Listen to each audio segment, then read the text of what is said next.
একবার হুজুরে আকরাম সাল্লাল্লাহু আলাইহি ওয়াসাল্লাম হযরত ফাতেমা রাদিয়াল্লাহু তাআলা আনহাকে ডেকে বললেন, হে ফাতেমা, এই মদিনায় একজন কাঠুরিয়ার স্ত্রী থাকে। সে এমন একটি আমল করে যেই আমলের কারণে সে তোমার পূর্বে জান্নাতে প্রবেশ করবে। হুজুরে আকরাম সাল্লাল্লাহু আলাইহি ওয়াসাল্লামের এই কথা শুনে হযরত ফাতেমা রাদিয়াল্লাহু তাআলা আনহা বললেন, আব্বাজান, এটা কিভাবে সম্ভব? আমি জান্নাতের সকল মহিলাদের সর্দারিনী, কিভাবে কোনো মহিলা আমার পূর্বে জান্নাতে প্রবেশ করবে? জান্নাতে পূর্বে প্রবেশ করার আকাঙ্ক্ষা সকলেরই রয়েছে। আব্বাজান, দয়া করে আপনি আমাকে সেই কাঠুরিয়ার স্ত্রীর ঠিকানা বলুন, যাতে আমি দেখে আসতে পারি সে কি এমন আমল করে যে আমলের কারণে সে আমার পূর্বে জান্নাতে প্রবেশ করবে। হুজুরে আকরাম সাল্লাল্লাহু আলাইহি ওয়াসাল্লাম তখন তাকে বললেন, ফাতেমা, আজকে তুমি বাড়ি ফিরে যাও, কিছুদিন পরে সময় হলে আমি তোমাকে ডেকে নেব, তখন আমি তোমাকে সেই কাঠুরিয়ার স্ত্রীর ঠিকানা বলে দেব। হযরত ফাতেমা রাদিয়াল্লাহু তাআলা আনহা রাসূল আকরাম সাল্লাল্লাহু আলাইহি ওয়াসাল্লামের কাছ থেকে এই কথা শ্রবণ করার পরে বাড়ি ফিরে আসলেন। এভাবেই বেশ কিছুদিন অববাহিত হয়ে গেল। এর মধ্যে হযরত ফাতেমা রাদিয়াল্লাহু তাআলা আনহা খুবই অসুস্থ হয়ে পড়লেন। একে তো তিনি ছিলেন অসুস্থ, অন্যদিকে একাধারে 3 দিন যাবৎ বাড়িতে কোনো খাবার ছিল না। খাবার না খেয়ে ও অসুস্থতার কারণে হযরত ফাতেমা রাদিয়াল্লাহু তাআলা আনহা অত্যন্ত দুর্বল হয়ে পড়লেন। শেরে খোদা হযরত আলী রাদিয়াল্লাহু তাআলা আনহুর তখন এমন কোনো অর্থকড়িও ছিল না যার মাধ্যমে তিনি খাবার ক্রয় করে আনতে পারতেন।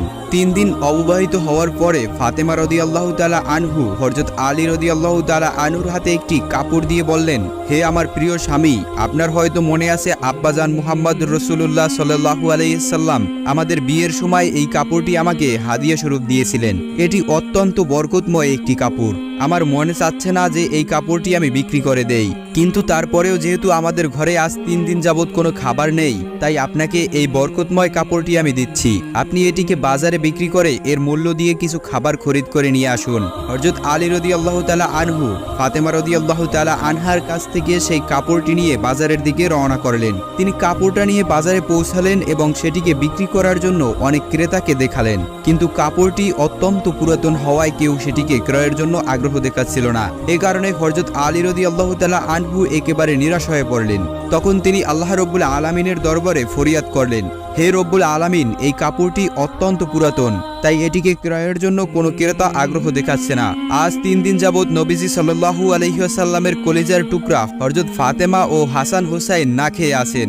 রব্বুল আলামিন আজকে যদি এই কাপড়টি বাজারে বিক্রি করে এর মূল্য দিয়ে খাবার খরিদ করে বাড়িতে নিয়ে যেতে না পারি, তাহলে আজকেও তাদের না খেয়ে থাকতে হবে। আপনি এই কাপড়টি ক্রয়ের জন্য একজন ক্রেতার ব্যবস্থা করে দিন। শেরে খোদা হযরত আলী রাদিয়াল্লাহু তাআলা আনহু এর এই দোয়ার পরেই একজন ক্রেতা আগমন করলেন এবং সে তাকে প্রশ্ন করল, আলী, তুমি কি এই কাপড়টি বিক্রি করতে চাও?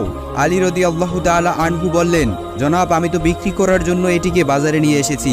তখন সে বলল, কি পরিমাণ অর্থ দিলে তুমি কাপড়টি বিক্রি করবে? শেরে খোদা হযরত আলী রাদিয়াল্লাহু তাআলা আনহু জানতেন এই কাপড়টি অত্যন্ত পুরাতন, এর মূল্য সর্বোচ্চ 1 দিরহাম বা 2 দিরহাম হতে পারে। তাই তিনি কোনো দাম না চেয়ে বললেন, জনাব, আপনার যা মর্জি তাই প্রদান করুন, আমি নিজ থেকে এই কাপড়টির কোনো দাম চাচ্ছি না। তখন সেই ক্রেতা বলল, আমি 6 দিরহাম দিয়ে এই কাপড়টি ক্রয় করতে চাই, তুমি কি বিক্রি করতে রাজি আছো?